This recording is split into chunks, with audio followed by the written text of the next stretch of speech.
Hello, future me.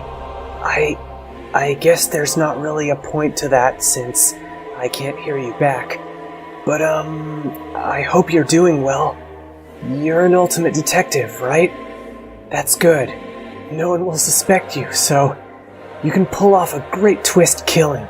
Just like we wanted, right? And maybe we'll get that execution we were hoping for, too.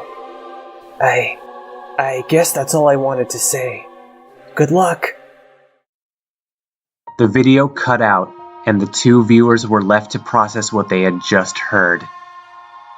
Shit, man. Saihara-kun. Shuichi said nothing. It was one thing to hear yourself encourage you to kill someone, but to hear yourself encourage you to get yourself executed? That was significantly more unsettling. Shuichi, bro, Kaito began, putting his hand on the boy's shoulder. Do you want to talk about that? Not really, he admitted. I'm not even sure where I'd start.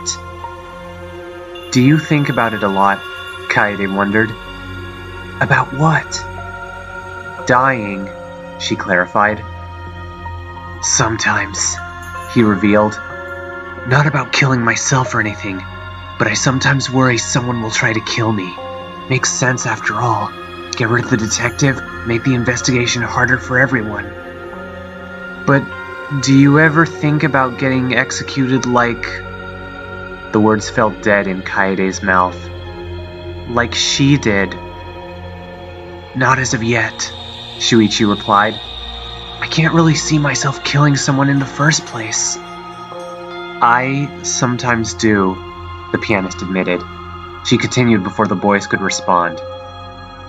I have nightmares about us not realizing Shirogane was lying to us, and then I get found guilty after all, and She shuddered. The memory of those dreams was fresh in her mind. Hey, we don't gotta worry about it, Kaito offered. None of us are gonna kill someone. How can you be sure? Kaede asked. I've already stooped to murder is the answer once. What's stopping me from doing it again? The fact that you're worried about it, Kaito countered. Huh? You're so scared about the fact that you tried to kill someone that you'll never go anywhere near that part of yourself again. That part of you is not going away or anything, but you're not going to listen to it, he explained. And maybe that's not the healthiest way to deal with it, but we can deal with our PTSD after we're out of here, as far as I'm concerned. Kaede caught her breath again as she responded. Yeah, you're right. I won't let myself go that far again. Kaito turned to his other friend. And Shuichi, do you want to die? No, he replied without thinking. Well, that's that. That can't be the end of it, Shuichi replied. It's the only part that matters, Kaito said with a shrug. And if you ever, and I mean ever, start thinking otherwise, you find me or Akamatsu straight away and we'll help you. You got it? Shuichi refocused his gaze on the two and nodded. Right. Okay, that's settled. I say it's exercise time. Kaede and Shuichi nodded and set to work. At some point, you just accept that it's happening. The next morning meeting was like a cold slap in the face from reality. Attendance had been cut in half.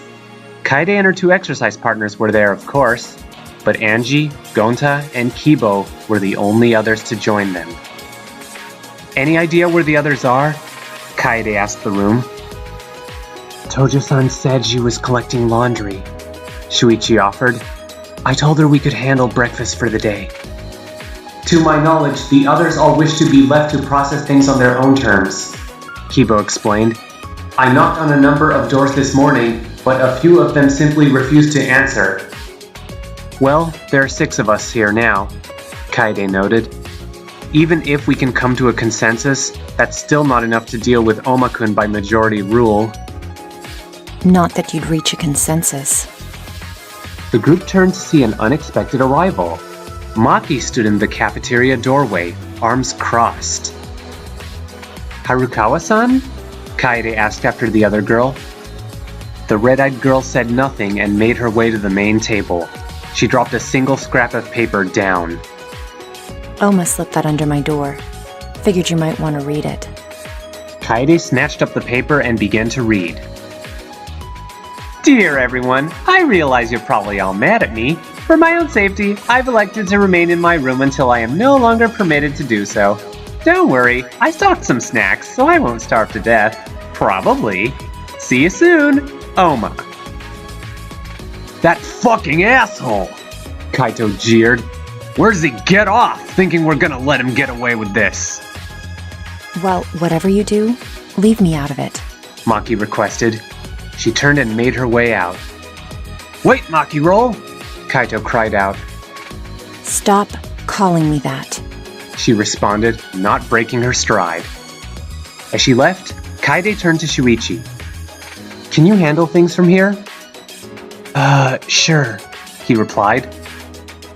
Kaede took that as her signal to move. She left the cafeteria and quickly caught up with Maki.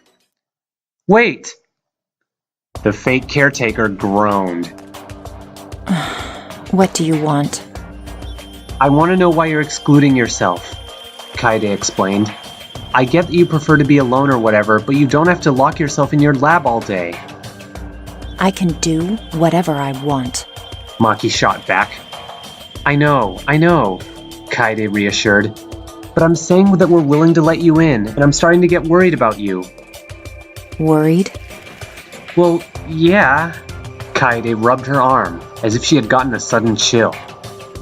Feeling alone in a situation like this, where every second is life and death, it can do things to people. Like what happened to you? Maki replied pointedly. Yeah, Kaede barely choked out. I don't want anyone to feel that way ever again. I want everyone to work together, and we can't do that if you keep leaving yourself out. Okay. Maki began. 1, I'm not scared of dying in this godforsaken place. 2, you're right. I prefer to be alone. And 3, stop talking like you know what's best for me. You don't know the first thing about me. Maybe I would if you'd let me talk to you, the pianist shouted back. This discussion is over. Maki replied, her tone flat. She again made her way to her research lab. Kaede only had one more thing to ask. If you're not afraid of dying, what are you afraid of? The red-eyed girl stopped cold. She turned her steely gaze back to the blonde and very plainly answered, Nothing. You're afraid of something, Kaede challenged. That's why you lock yourself in your lab. You're not afraid of dying, you're just afraid of us. Maki scoffed. I'm not scared of this little collection of crazy people. No, Kaede clarified. You're scared that if you let us in, we'll see the real you. And you don't like the idea of people knowing the real you. Don't lie, we both know that's what it is. Maki shook her head. Let me make one thing very clear. She would never get to finish that sentence. The monitors in the halls sprang to life, and Monokuma made his appearance. A body has been discovered! Everyone please gather to the location of the corpse, the pool building! The screens flickered off. The two girls were left standing in silence. What? Kaede stammered out. Come on. Maki shouted. With a short nod of agreement, the two raced toward the pool building. As the two girls arrived, they soon found themselves greeted by their cafeteria mates, as well as the missing members of the group. Akamatsu-san! Shuichi exclaimed. Saihara-kun, where's the... It's in the actual pool.